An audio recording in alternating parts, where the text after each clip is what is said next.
తర్వాత ఇప్పుడు అసలు మీరు ఇప్పుడు 50 ఏళ్ళు గడిచిపోయింది, మీరు ఇప్పుడు మీరేదో చేయబోతున్నారని విన్నాం. అవునండి. 50 ఏళ్ళ సందర్భంగా 14th 14వ తారీఖు, ఈ నెల 14వ తారీఖున కోవిడ్ వల్ల మేము అందరం ఒకే చోట కలిసే పరిస్థితి లేదండి. లేకపోతే ప్రతి సంవత్సరం లాస్ట్ ఇయర్ మేము లక్నోలో దాదాపు ఒక 100 మంది కలుసుకున్నాం. ఈ బ్యాచ్ వాళ్ళం ఆఫీసర్స్, లేడీస్ అందరూ కలిసి లక్నోలో ఒక హోటల్లో, 5 స్టార్ హోటల్లో మేము కలిసి 3 రోజులు స్పెండ్ చేసి చాలా ఎంజాయ్ చేసాం. అప్పుడు ఏంటంటే అందరూ జ్ఞాపకాలు ఎక్స్చేంజ్ చేసుకోవటం, వాటి గురించి తలుచుకోవటం అది జరుగుతుంది. కానీ ఈ సంవత్సరం కోవిడ్ కారణంగా మేమేం చేస్తున్నామంటే వేరే వేరే చోట్ల కేవలం రీత్ లేయింగ్ అంటే మన పుష్పగుచ్చాలు తీసుకెళ్ళి వార్ మెమోరియల్ దగ్గర మా దివంగతులైనటువంటి కోర్స్మేట్స్ వాళ్ళకి మేము నివాళులు అర్పిస్తూ అది మాత్రం చేస్తున్నాం. ఇక్కడ హైదరాబాద్లో ఈఎంఈ సెంటర్లో 14వ తారీఖున ఉదయం 11 గంటలకి మేము చేస్తున్నాం అండి. ఇక్కడ 10 మంది ఆఫీసర్లు మేము సెటిల్ అయిన వాళ్ళం ఉన్నాం హైదరాబాద్లో. ఈ 10 మందిలోనూ ప్రస్తుతం 6 ఉన్నాము. ఎందుకంటే ఒక అతను విక్రమ్ బర్న్ అప్పల్ స్వామి అని నిజాం కాలేజ్ స్టూడెంట్, అతను ఆర్టిలరీలో నాతో పాటు ట్రైనింగ్ అయినవాడు. అతను రాజస్థాన్ బార్డర్లో డిసెంబర్ 6వ తారీఖున 1971 డిసెంబర్ 6వ తారీఖున ఆ యుద్ధంలోనే చనిపోయాడండి. అతని జీప్ ఒక మైన్ అంటారు, యాంటీ ట్యాంక్ మైన్ మీద వెళ్ళింది. మొత్తం జీప్ పేలిపోయింది. జీప్తో పాటే అతను కూడా అయిపోయాడు. అలా మిగిలిన వాళ్ళు కూడా ఉన్నారు. ఒక అతనికి వీర్ చక్ర వచ్చింది బంగ్లాదేశ్లో, బంగ్లాదేశ్ బార్డర్ దగ్గర. సో వీళ్ళందరికీ జ్ఞాపకంగా మేము రీత్ లేయింగ్ చేస్తున్నాం. ఇక్కడ ప్రస్తుతం 6 ఉన్నాం ఈ ఆర్గనైజేషన్లో, అంటే హైదరాబాద్లో సెటిల్ అయిన వాళ్ళు. యుద్ధం తర్వాత పోయిన వాళ్ళు కూడా ఉన్నారు. లెఫ్టినెంట్ కర్నల్ సోమయ్య అని, తర్వాత lieutenant colonel Saibaba, captain Ramakrishna, 3. ఇది కాక మేము 6 అండి. నేను, brigadier Sriramulu is my name, colonel VRK Prasad, colonel Amarnath, lieutenant colonel JD Khanna, lieutenant colonel Edulji, తర్వాత బ్రిగేడియర్ కర్నల్ ధాలివాల్ అని ఒక ఆయన బీదార్ నుంచి వస్తున్నారు. మేమందరం కలిసి రీత్ లేయింగ్ చేస్తాం ఆ రోజున 14th మార్చ్. తర్వాత ఇప్పుడు మీరు ఈ కెరీర్లో కొన్ని అని మీరు మర్చిపోయే సంఘటనలు ఉన్నాయి? ఎవరైనా వచ్చి మీకు సహాయం అడగడం కానీ, మీరు సహాయం చేయడం కానీ, అనాథలుగా ఎవరైనా కనిపించడం కానీ అట్లా జరిగినాయండి, చాలా జరిగినాయి. కొన్ని చెప్తా, ఒక 2-3 చెప్తాను మీకు. మొట్టమొదటిది ఏంటంటే 71 వార్లో మేము దాదాపు 40 కిలోమీటర్ల లోపలికి వెళ్ళామండి. శక్కర్గఢ్ దగ్గర, శక్కర్గఢ్ సెక్టర్లో శక్కర్గఢ్ అనే ఊరు దాకా వెళ్ళాం. అది తహసీల్ హెడ్ క్వార్టర్స్ అప్పుడు, ఇప్పుడు డిస్ట్రిక్ట్ హెడ్ క్వార్టర్ అనుకుంటాను. పఠాన్కోట్ నుంచి అది బార్డర్ నుంచి 40 కిలోమీటర్స్ లోపలికి వెళ్ళిపోయాం మేము. ఆ వెళ్ళడంలో ఏంటంటే మేము అడ్వాన్స్ అవుతుంటే దారిలో ఉన్న విలేజెస్ అన్నీ కూడా, గ్రామాలు అవి వాళ్ళు పలాయనం వదిలేసి పారిపోయారు. పారిపోగా మగవాళ్ళు, మనుషులు, పెద్దవాళ్ళందరూ పారిపోగా ఒక గ్రామంలో ఒక బాలింతరాల్ని వదిలేశారండి. ఆ అమ్మాయి పాపం డెలివరీ అంతకు ముందు రోజే అయిందో మరి ఏమిటో, ఆ బాలింతరాలు మంచంలో ఉంది. అమ్మాయి వదిలేశారు. చూసాం ఆ అమ్మాయిని జాగ్రత్తగా మంచంతో సహా తీసుకొచ్చి అంబులెన్స్లో వెనక్కి పంపించి వాళ్ళని, ఆ అమ్మాయిని రక్షించి హాస్పిటల్లో, మిలిటరీ హాస్పిటల్లో వైద్యం చేయించి, పిల్లాడో మరి నాకు గుర్తులేదు, బేబీని కూడా యుద్ధం అయిన తర్వాత పాకిస్తాన్ వాళ్ళకి చెప్పి అమ్మాయిని మంచి కొత్త బట్టలు అవి ఇచ్చి ఒక ఆడబడుచుని పంపినట్టుగా తీసుకెళ్ళి మేము అక్కడ హ్యాండ్ ఓవర్ చేసాం. శత్రువు అయితే ఏమిటండి, ఇదే మరి ఇండియన్ ఆర్మీలో ఉన్న గొప్పతనం. ఇంకొక ఆర్మీ ముఖ్యంగా వేరే మతం వాళ్ళైతే వాళ్ళు నరికేయచ్చు, ఇంకేమైనా చేయొచ్చు. కరెక్ట్.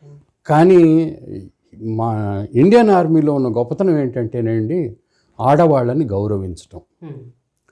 అందులోనూ బాలింతరాలు, ఆ అమ్మాయి ఇప్పుడు నా చెల్లెలు కావచ్చు, నా కూతురు కావచ్చు, అలా చూసి అలా ఆదరించి ఆ అమ్మాయిని చక్కగా ఒక ఇంటి ఆడపిల్లని కనుక డెలివరీ తర్వాత అత్తవారింటికి పంపించినట్టుగా అలా చక్కగా సత్కరించి పంపించామండి. అదొకటి. తర్వాత 1987లో నేను మేజర్గా ఉన్నప్పుడు శ్రీనగర్ సిటీ మధ్యలో కర్ఫ్యూ, బయటకు వస్తే వాళ్ళని కాల్చేసే పరిస్థితి. వాళ్ళు అంతే, మేము దొరికితే నా మీద గురి పెట్టిన వాళ్ళు ఉన్నారు, నా మీద ఫైరింగ్ చేసిన వాళ్ళు ఉన్నారు. ఆ టైంలో మేము కర్ఫ్యూ ఎన్ఫోర్స్ చేస్తుండగా ఒక అమ్మాయికి డెలివరీకి గవర్నమెంట్ హాస్పిటల్కి తీసుకెళ్ళాలి. కర్ఫ్యూ, వెహికల్స్ లేవు, వేరే ట్యాక్సీలు కానీ వేరే ఇంకే బండి బయటికి రావడానికి లేదు. అప్పుడు నేను నా జీపులో ఆ అమ్మాయి తల్లిదండ్రుల్ని పంపించి ఒక అరుగు మీద కూర్చుని రాత్రంతా నేను గడిపాను. హాస్పిటల్ దాదాపు 15 కిలోమీటర్స్ దూరం ఎంతో ఉంది. హాస్పిటల్కి వెళ్ళి తెల్లవారుజామున డెలివరీ అయింది. ఆ తర్వాత తల్లిని తండ్రిని తీసుకుని, తల్లి అక్కడ ఉండిపోయింది అనుకుంటాను, తండ్రి అదే జీపులో వెనక్కి వచ్చాడు. అంటే మొత్తం రాత్రి దాదాపు -5 degrees టెంపరేచర్లో అరుగు మీద నేను గడిపాను. నేను నాతో ఉన్న జవాన్స్, నా ప్రొటెక్షన్ కోసం ఉన్న జవాన్స్, మేమందరం అక్కడ గడిపాం. సరే, అమ్మాయి డెలివరీ అయిన తర్వాత ఇంటికి వచ్చింది, శుభ్రంగా వచ్చింది. దీంతో ఎటువంటి మంచి పేరు వచ్చిందంటే, అక్కడ కర్ఫ్యూ ఉండేది. కర్ఫ్యూ ఉన్నా కానీ ఒక తలుపు తీసి తలుపులోంచి వేడివేడిగా టీ ఓ గ్లాసులు బయట పెట్టి లేడీస్ మళ్ళీ తలుపు వేసుకునేవాళ్ళు. నేను టీ తాగేసి అక్కడ పెడితే మళ్ళీ తలుపు తీసి వాళ్ళు గ్లాస్ తీసుకునేవాళ్ళు. అంటే ఏమిటి? ఆదరం, మ్యూచువల్ రెస్పెక్ట్. అక్కడున్న ఆడవాళ్ళకి నేనంటే రెస్పెక్ట్, నాకు అక్కడున్న ఆడవాళ్ళంటే రెస్పెక్ట్. ఈ రకమైనటువంటి సహృద్భావం అది ఎప్పుడూ పాటిస్తాం, అందరూ పాటిస్తారు, ఆర్మీలో ఉన్న వాళ్ళందరూ పాటిస్తారు. కానీ అది నేను గుర్తుపెట్టుకున్న అనుభవాల సంఘటనల్లో ఒకటి. సంఘటనలు ఈ లైఫ్లో ఇప్పుడు ఆయన 2-3 చెప్పారు. మీకు అలాంటి సంఘటనలు ఏమైనా ఎదురయ్యాయా? అంటే మీరు ఒక్కరిగా ఉన్నప్పుడు ఎవరికైనా సహాయం చేయాల్సిన అవసరం రావడం? అంటే ఆర్మీలో ఉంటే వెల్ఫేర్ సెంటర్ ఉంటుంది, ఫ్యామిలీ వెల్ఫేర్ సెంటర్ అని. మేము చూసుకుంటూ పిల్లల్ని వాళ్ళని చూసుకోవాలి. తర్వాత అక్కడ వాళ్ళు ఫ్యామిలీస్ ఎలా ఉన్నారు ఏమిటి, వాళ్ళకి వీళ్ళు ఎక్సర్సైజులకి ఎక్కడికి వెళ్ళిపోయి ఒంటరిగా ఉన్నప్పుడు, అక్కడ ఏవి లేనప్పుడు మేమే ఆదుకుని చూడాలన్నమాట, ఆఫీసర్ల వైఫ్లు. చాలా చేశాను అలాంటివి. చెయ్యాలి కూడా. చేయకపోతే వాళ్ళకి కష్టాలలో ఏదైనా ఉంటే చాలా మళ్ళీ క్వశ్చన్ చేస్తారు. భయం కాదండి. ఇప్పుడు వచ్చేది ఐడియా, ఇలా చేద్దాం వీళ్ళకి. ఒక్కొక్కసారి వెహికల్స్ చాలా తక్కువ, అన్నీ వేసుకుని వెళ్తారు ఎక్సర్సైజులకి. అప్పుడు కొంచెం ఉంటాయి వెహికల్స్. అర్ధరాత్రి అప్పుడు పిల్లలు, చిన్న పిల్లలు ఉంటారు జవాన్స్, వాళ్ళకి ఆ చిన్న పిల్లలకి ఒకడికి బాగుండదు, జ్వరం వచ్చింది, ఇంకొక పిల్లాడికి ఏదో పడిపోయాడో ఏదో దెబ్బ తగిలిపోయింది, ఫోన్ వచ్చింది, ఏం చేయమన్నారు, వెహికల్ ఏమో ఒకటే, అదేమో వెళ్ళిపోయింది హాస్పిటల్కి, MH మిలిటరీ హాస్పిటల్ బికనీర్లో ఉన్నాయి. అప్పుడు నేను మాకొకటి పెడతారు ఎమర్జెన్సీ కోసం అని, అక్కడే ఉంటుంది, ఎక్కడో పిలుస్తూ వస్తుంది. మా వెహికల్లో, CO వెహికల్లో తీసుకెళ్ళి, కమాండింగ్ ఆఫీసర్స్ వెహికల్లో తీసుకెళ్ళిపోయి ఆ పిల్లల్ని అడ్మిట్ చేయండి అంటే, అప్పుడు ఇంకా అసలు వైఫ్ ఎంత ఇంకా పట్టుకుని దీది అనేసి, దీది అక్క, దీది అని పట్టుకుని మా అబ్బాయిని బతికిచ్చారు మీరు, చాలా మెచ్చుకుంది. సంతృప్తిని ఇస్తాయి అలాంటి పనులు కదా. అలాంటివి చెయ్యి, అలాంటివి వెల్ఫేర్ సెక్టర్ మామూలుగా ఉత్తప్పుడు ఎంటర్టైన్మెంట్, మీరు చెప్పినట్టు ఎంటర్టైన్మెంట్ ప్రోగ్రామ్స్ అని, కుట్లు అల్లికలు ఏవో కొంచెం. మరి ఇప్పుడు అందరూ చదువుకుంటున్నారు.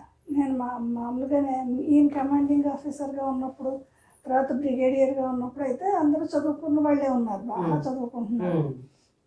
అంతకుముందు నేను కొత్తలో వెళ్ళినప్పుడు 78, 80, 90 వరకు కూడా కొందరు మరీ విలేజెస్లో ఉంటే వాళ్ళంత చదువుకోరు, వాళ్ళకి చదువులు చెప్పాలి. కొత్తలో అయితే మీరందరూ యంగ్ ఆఫీసర్స్ వైఫ్, కెప్టెన్ మేజర్లు, కెప్టెన్ వైఫ్లకి అన్నీ బోర్డు పండిస్తుండే, వెళ్ళి బాధ్యత వెళ్ళి మీరు చదువు చెప్పండి అనేవారు. అప్పటి తర్వాత ఏమైందంటే ఇంకా అసలు చదువు నేను వచ్చేటప్పటికి ఏమైందంటే చెప్పాను, అక్కడక్కడ చదువుకున్న వాళ్ళు ఉంటారు కదా, ఆ కాలనీలో కొంతమంది 10 మందిని గ్రూప్ చేసుకుని వాళ్ళకి చదువు చెప్తూ ఉండండి అది. ఆ టైప్గా చదువుకున్న ఇంకొక జవాన్ కానీ ఇంకో వాళ్ళకు కూడా ఎవరు కొంచెం వాళ్ళు చాలా ఉత్సాహంగా చెప్పేసి చదువు వాళ్ళకి కొంచెం నేర్పేవారు. అలాంటివి జరిగేవి. ఇప్పుడు ఆయన చెప్పినట్టుగా జమ్మూ కాశ్మీర్లో ఉన్నప్పుడు ఎప్పుడు కూడా కాశ్మీర్ అంటేనే కల్లోలిత ప్రాంతం కింద అయిపోయింది ఈ మధ్యకాలం వరకు. కర్ఫ్యూలు అవి ఉన్నప్పుడు ఆయనకి డ్యూటీలు అవి వేస్తారు, ఈ టెర్రరిస్ట్ అటాక్లు అవి ఎక్కువ ఉండేవి. అలాంటప్పుడు మీకు ఎలా అనిపించింది? మీరేమో ఒంటరిగా ఉండాలి, ఆయన డ్యూటీ మీద వెళ్ళిపోతారు, మీకు ఎలా అనిపించేది ఇంట్లో ఉన్నప్పుడు? అప్పుడు కొంచెం టెన్షనే ఉండేది. ఇప్పుడు టీవీ చూస్తూ ఒకసారి బ్రిగేడ్ కమాండ్ చేస్తున్నప్పుడు అక్కడ టెర్రరిస్టులని వాళ్ళని పేల్చారు, వాళ్ళు పారిపోయారు. మళ్ళీ ఒకడు ఈ ఫెన్సింగ్లో ఎక్కడో దాక్కుని వచ్చి ఒక గోడీ పేల్చాడు, వాడు బాంబో ఏదో వేశాడు, న్యూస్లో విన్నాను. ఆయనేమో ఒక బ్రిగేడియర్ మృత్యు హోగా హిందీ న్యూస్లో అంటే ఇంకా అసలు అర్ధరాత్రి న్యూస్, అర్ధరాత్రి అంటే న్యూస్లో విన్నాను. అప్పటి నుంచి ఇంకా అసలు పొద్దున్న వరకు ఏమైనా చెప్తారు. హెల్పర్ ఉండేవారు ఇంట్లో, ఇదేంటి ఇలా వచ్చింది న్యూస్ అంటే, సాబ్కా నై హోగా మేడం, సాబ్కా నై హోగా మేడం అని, ఠీక్ హోగా డరో మత్ అన్నాడు. తర్వాత కొంచెం ఎప్పటికో ఇంకా పొద్దున్న చెప్పారు, ఎవరో చెప్పలేదు, బ్రిగేడియర్స్ ఓల్డ్ మంది ఉంటారు, ఒక పేరు చెప్పలేదు. పోనీ ఆర్టిలరీ, ఈయన ఆర్టిలరీ కదా, ఇంకా ఇన్ఫెంట్రీ ఉంటాయి, ఇంకా ఎన్నో ఉంటాయి, పోనీ అది చెప్తే కాదనుకుంటాం. భయం వేసింది నాకు చాలా. కానీ ఎలాగైనా కొంచెం నిరంతరం టెన్షన్ ఉంటుంది, నిరంతరం ఉంటుంది, అది ఉంటుంది.